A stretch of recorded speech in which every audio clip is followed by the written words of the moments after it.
Estaba leyendo y está escrita. Prácticamente todo lo que es el misterio de Trujillo, que es el primer milenio, antes de Cristo, está escrito.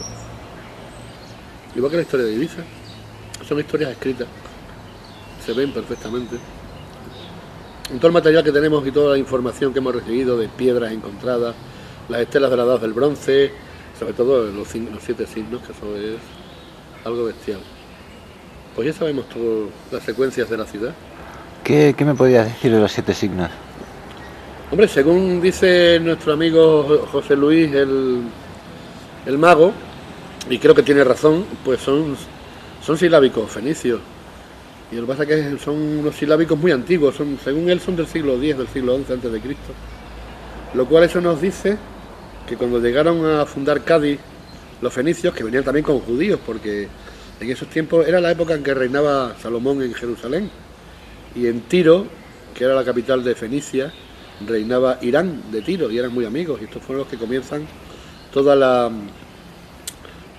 expansión mediterránea después de la caída de la cultura cretense, que se viene abajo a finales de la Edad del Bronce.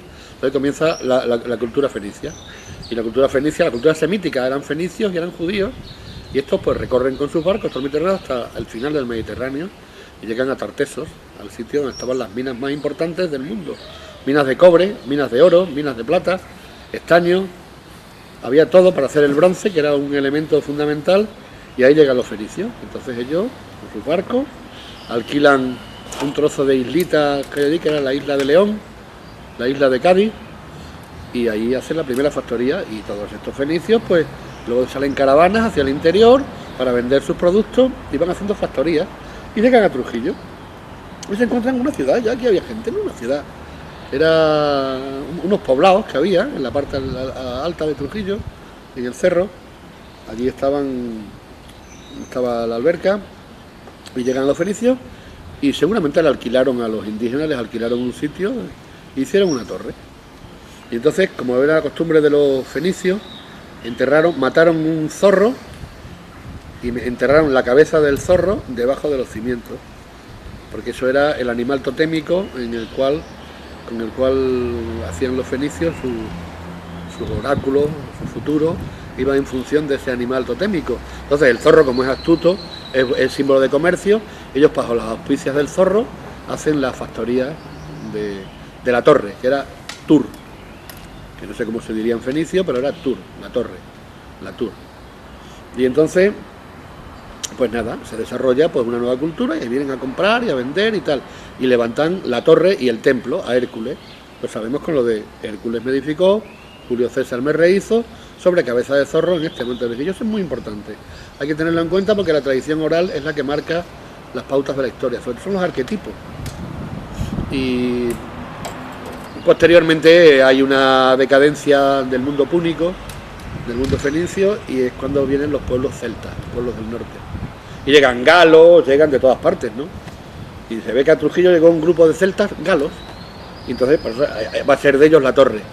Los fenicios han venido abajo, y entonces es la torre de los galos, Tur Galin, y ese es el nombre, Tur Galin, porque Tur es torre, y además es un prefijo que nos encontramos en muchos sitios, prefijo Tur.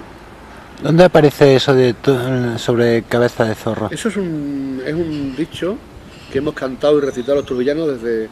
Bueno, de momento en las crónicas del siglo XVI está escrito. Ahí ya, ese es el antecedente escrito que tenemos más antiguo de esta frase de tradición que venimos repitiendo todos, porque hay algo que nos dice que ahí está la clave. Y ahí está la clave, esa es la clave, que es la clave de nuestras 7 claves, ¿no? que escribimos. En las 7 claves está toda la historia. Y entonces Trujillo se convierte en un emporium comercial muy importante. Y es una ciudad que tiene agua, riquísima en agua.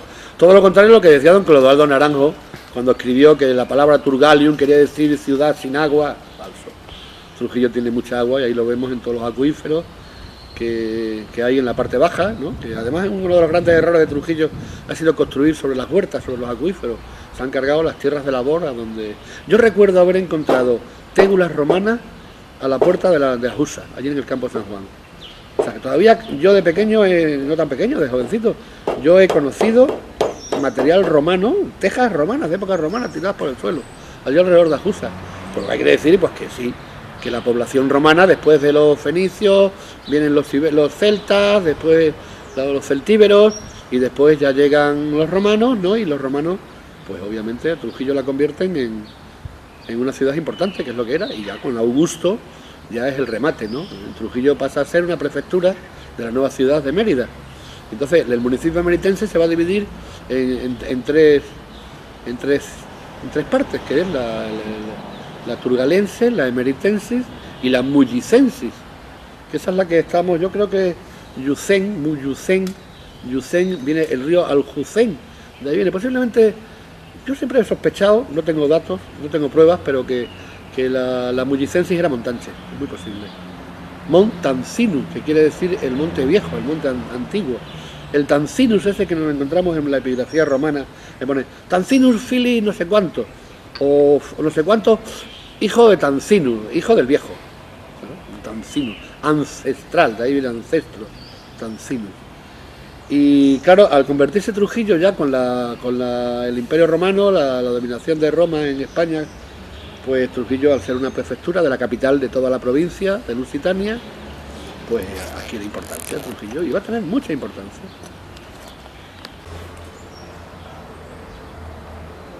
La historia hay que verla con el corazón, no se puede ver con la razón.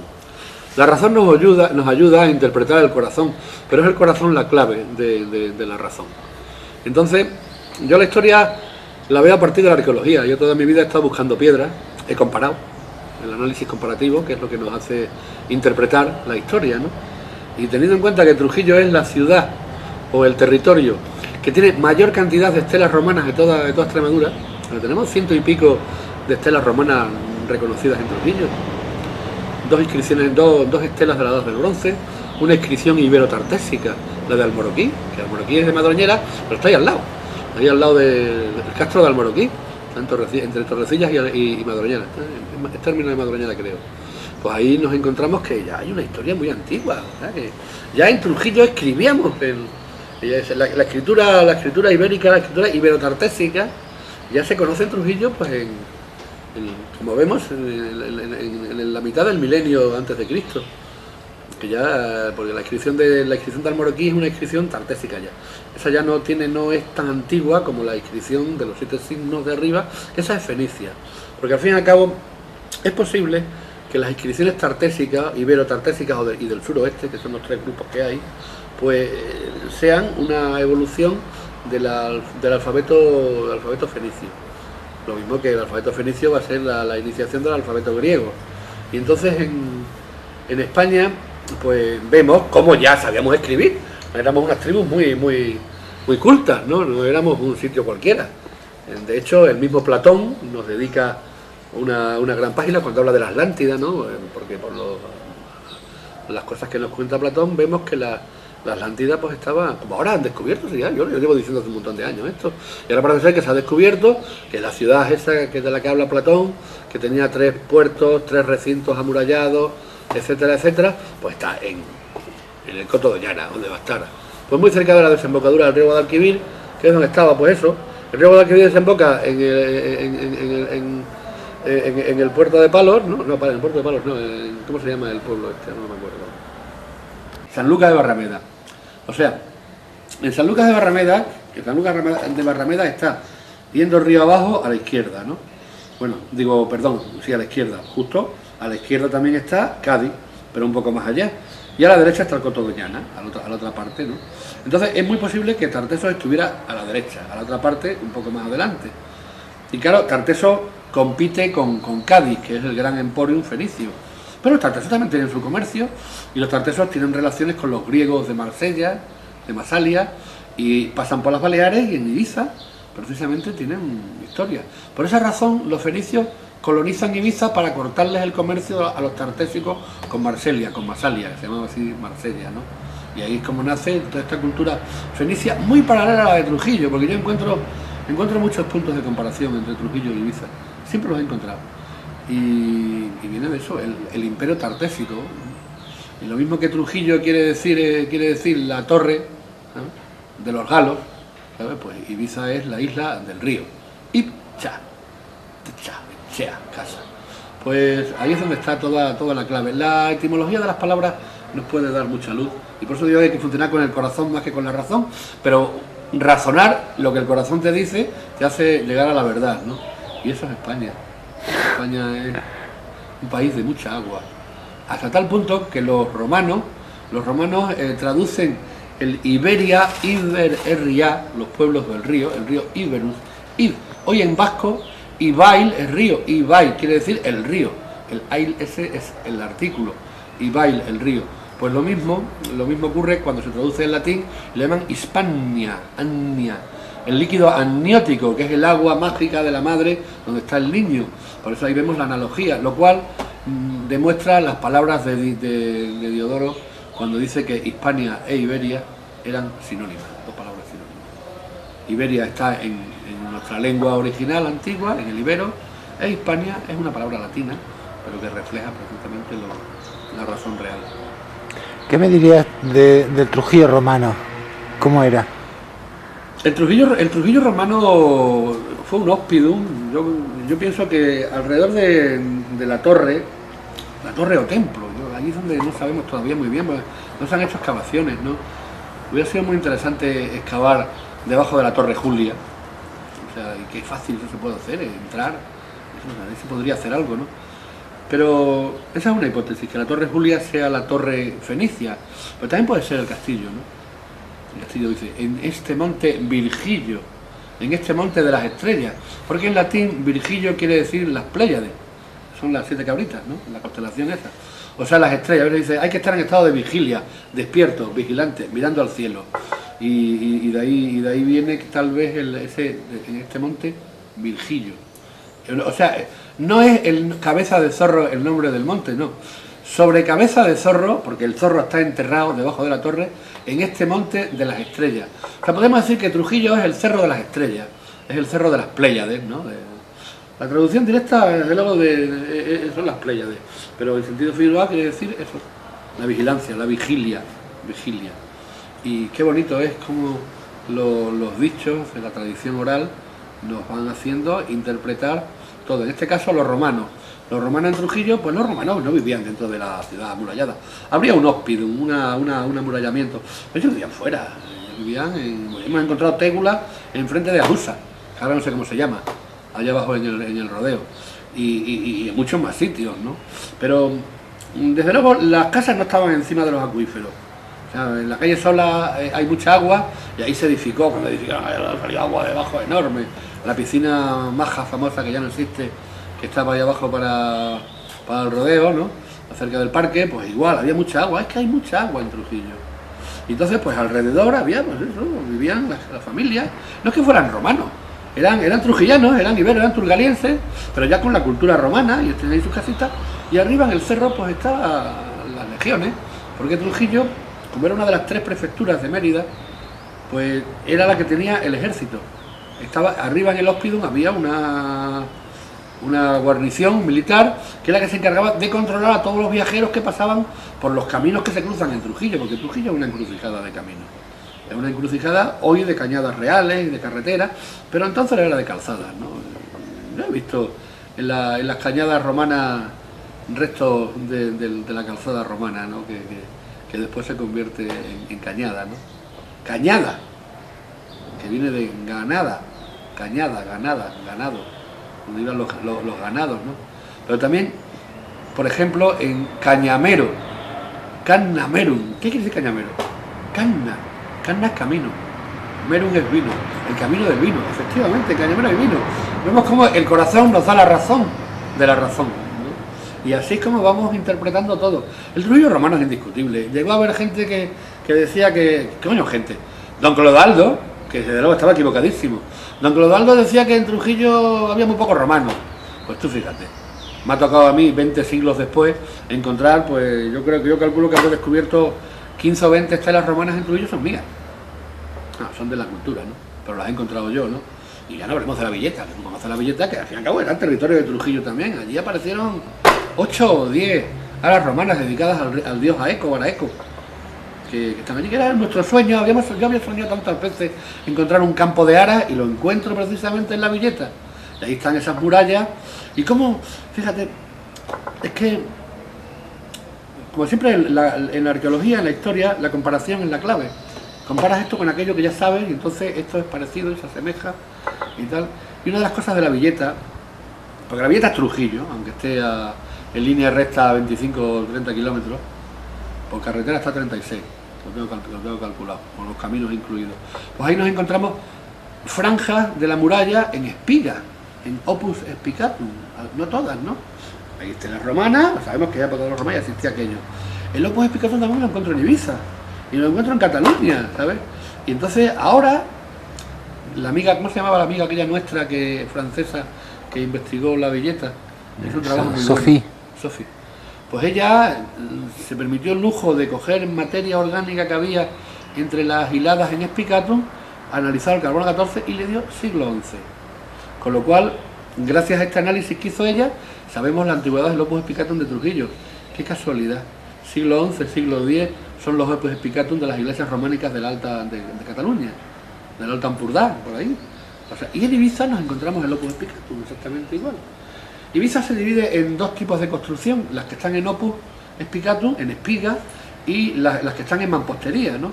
Y vemos cómo la mampostería es anterior al opus spicatum. O sea, entonces la mampostería, que es la parte norte de la isla, que es la indígena, que es la ibérica, hace las paredes como en Trujillo, normales, en mampostería. Luego, la parte medieval, que seguramente son influencias orientales, yo creo que el spicatum lo traen los árabes. Lo que pasa es que como es un sistema de construcción correcto para cierto tipo de materiales, en los lugares donde hay pues piedra muerta o pizarras, como en el caso de la Villeta, pues se presta muy bien a hacer las hiladas en espiga, no hacerlas en soga y tizón, o todos los demás sistemas que hay de sillería, o en este caso de mampostería, que son piedras pequeñas que se ponen. Entonces, obviamente, Roma está presente en Trujillo, pero como está presente en Extremadura, ¿no? Yo creo que somos... ¿Cómo sería la fisonomía de una ciudad romana comparada con la de Mérida, por ejemplo, que era más sofisticada y más para ricos? Una ciudad de guerreros, me imagino, una ciudad de armas, de caballos. Yo creo que en Trujillo vivía gente fuera de Trujillo, fuera de las murallas, murallas en época romana, pero el fuerte estaba dentro, ¿no? Y yo siempre he soñado, no es científico, que Trujillo también tenía su teatro romano, ¿no? ¿Y dónde va a estar el teatro romano? Aunque fuera de madera, de empalizadas, que también se hacían. El teatro romano, las empalizadas han existido siempre, hasta hace poco tiempo se han hecho empalizadas, se siguen haciendo. El teatro romano estaba en la ladera del castillo, de delante, estoy seguro, es que se presta perfectamente. Teniendo en cuenta los restos romanos que encontramos en el chalet de los Mayans, el Mayán y Vicenco, tú fíjate, Ibiza está enganchado a Trujillo. Pues allá arriba hemos visto material romano a punta pala, ¿no? Lo cual quiere decir que había casas allá arriba, en el solar del chalet de los Mayans se veían las casitas en la excavación, o sea que en la época romana se vivía dentro de las murallas, también se vivía fuera de las murallas, porque hay que tener en cuenta que entre el año 25 a.C., que se inventa la Lusitania, cuando se acaban las guerras cántabras y se hace Mérida y se hace Lusitania, dividían esos tres conventus, que era el conventus emeritensis, el pacensis y el scalavitanus, pues en ese sistema Trujillo va a formar parte, obviamente, de eso, me ha ido un poco la pelota, va a formar parte de toda esa estructura romana que hay, ¿no? Porque Mérida era una ciudad de legionarios jubilados, ¿no? Una ciudad Bueno, en un principio Augusto hace Mérida, porque es un tío muy listo.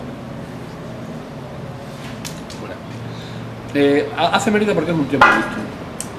2 siglos antes, o bueno, en el 147 a.C., Viriato hace la primera guerra lusitana y el tío consigue obligar a los romanos a que le reconozcan como rey lusitano y reconozcan a Lusitania como territorio, ¿no?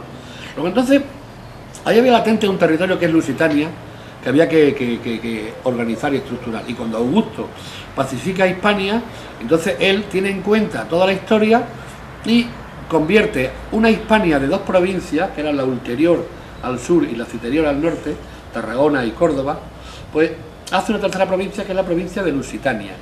Entonces, esa provincia de Lusitania, como ya ha sido más pacificada y mucho más romanizada, porque ya ha tenido 2 guerras lusitanas, la de Viriato y la de Sertorio, Augusto lo que hace, para evitar problemas, es reconocer esa provincia. Entonces, la capital la apunta en Mérida, un sitio nuevo, no existe. Es posible que en Mérida hubiera alguna pequeña población, no se sabe, pero desde luego Mérida es una ciudad nueva. Y claro, Trujillo, que es una ciudad antigua, no puede ser la capital de ese territorio porque Trujillo está en un territorio conflictivo, ya hay montes cerca y ahí el bandolerismo que siempre ha existido. Por eso hacen Mérida nueva, 3 prefecturas, una es Trujillo, donde está el sector militar, están los legionarios, y la otra será Montánchez, y el supuesto que era mullicense, y por aquello que era el Mullucén, eso es que a mí me obsesiona. Y entonces, pues, se escribe esa provincia que se divide en 3 conventos, con todo Portugal, del Duero al sur, y más Extremadura, con Salamanca y parte de Ávila, y Badajoz solamente un trocito, porque la mayor parte del sur de Badajoz pertenecía a la Bética. O sea que la Lusitania no tenía la provincia de Badajoz entera, solo tenía hasta 20 o 30 kilómetros al sur de Mérida era Lusitania, lo demás ya no era. Y Olisipu, que era Lisboa, pertenecía a Mérida, claro. O sea que la capital era la Augusta, para la ciudad más acojonante de España, más que Tarraco, Mérida. Y además su gran cultura y su poder llega hasta tiempos de visigodos, ¿no? Cuando los famosos concilios cristianos que se hacían en Toledo, pues eran presididos muchas veces por el arzobispo de Mérida. Y en Mérida hubo hasta 2 obispos, uno que fue arriano y otro que era trinitario, ¿no? Porque todas esas funciones, una historia muy larga, hay que contarla paso a paso, pero no podemos saltarnos de un sitio a otro. Para tener una visión general de la... Echémosle un vistazo al medievo. ¿Qué pasa en Trujillo en toda la Edad Media? ¿Qué sentido tiene Trujillo? ¿Qué arraigo tiene en la península ibérica?